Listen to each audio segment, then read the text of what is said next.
Hi students, நான் உங்கள் Keerthana. Public exam வேறு வரப்போகுது. ரொம்ப பயமாக இருக்குது. நாள் நெருங்க என்ன பண்ணுறதுன்னு தெரியல. ஆனால் நிறைய டைம் இருக்குதுன்னு இன்னொரு பக்கம் தோணுது.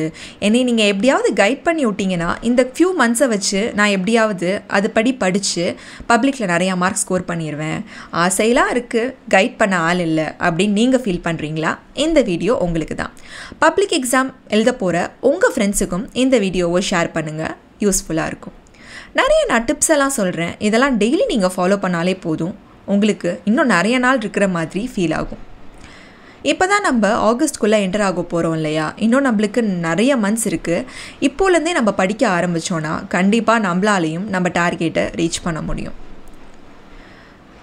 ஃபர்ஸ்ட் 10th ஸ்டாண்டர்ட் நீங்கள் எடுத்துக்கிட்டிங்கன்னா மேத்ஸ் ரொம்ப முக்கியம். டெய்லி அட்லீஸ்ட் 5 ப்ராப்ளம்ஸ்னாவது உட்காந்து ஒர்க் அவுட் பண்ணி பாருங்கள். ரெகுலர் ஹேபிட்டாக வச்சுக்கோங்க.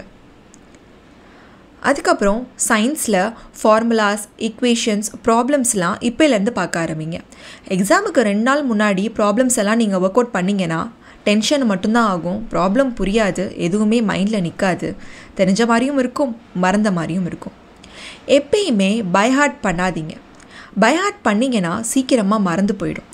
புரிஞ்சு படிங்க, ரியல் லைஃப் எக்ஸாம்பிளோட படிங்க. அதுக்கப்புறம் ரொம்ப விருப்பப்பட்டு படிங்க.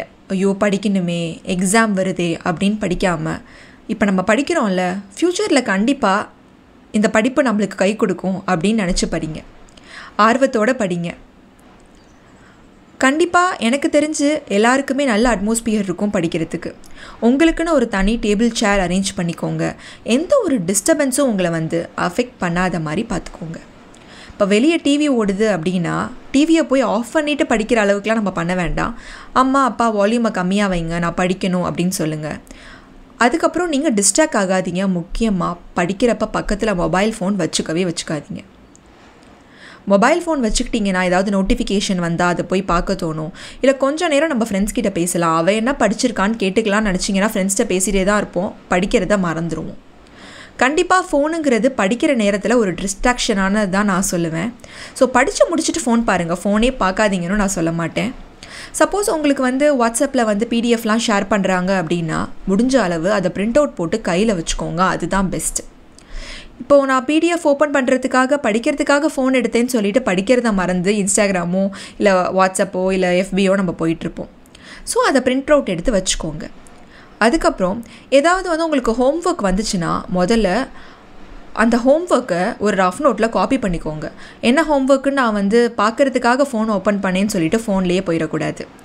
முதல்ல ஃபோன் எடுத்து என்னென்ன ஹோம்ஒர்க் கொடுத்துருக்காங்களா எல்லாத்தையும் எடுத்து ஒரு நோட்டில் காப்பி பண்ணிவிட்டு அதுக்கப்புறம் எல்லா ஹோம்ஒர்க்கையும் நீங்கள் முடிச்சுட்டு டிக் பண்ணதுக்கப்புறம் தான் உங்களை ஃபோனே தொடணும், சும்மா ரெஃப்ரெஷ் ஆகிறதுக்காக, ஒரு மைண்ட் ரிலாக்ஸ்க்காக. முக்கியமாக கேமில் அடிக்ட் ஆகாதீங்க. ஓகே இந்த கேம் விளாண்டுட்டு இந்த சப்ஜெக்டை ஓப்பன் பண்ணலாம் அப்படின்னு கேம் விளாண்டிட்டு இருந்தீங்கன்னா அதில் தான் அடிக்ட் ஆவீங்க.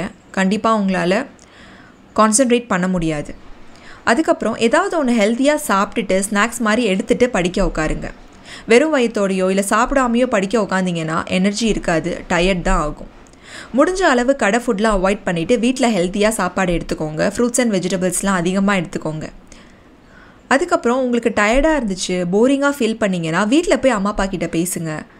ஃபோனில் ஃப்ரெண்ட்ஸ் கிட்டே பேசுகிறோன்னா வேறு ஏதாவது ஒரு டாபிக் போயிட்டே இருக்கும். இப்போ வீட்டில் அம்மா அப்பா கிட்டே ஷேர் பண்ணலாம். சிஸ்டர் யாராவது பிரதர் யாராவது இருந்தாங்கன்னா ஸ்கூலில் இந்த மாதிரிலாம் நடந்துச்சு, இந்த மாதிரிலாம் நான் மார்க் ஸ்கோர் பண்ணேன், இன்றைக்கி டெஸ்ட் வச்சாங்க அப்படின்னு ஷேர் பண்ணுங்கள்.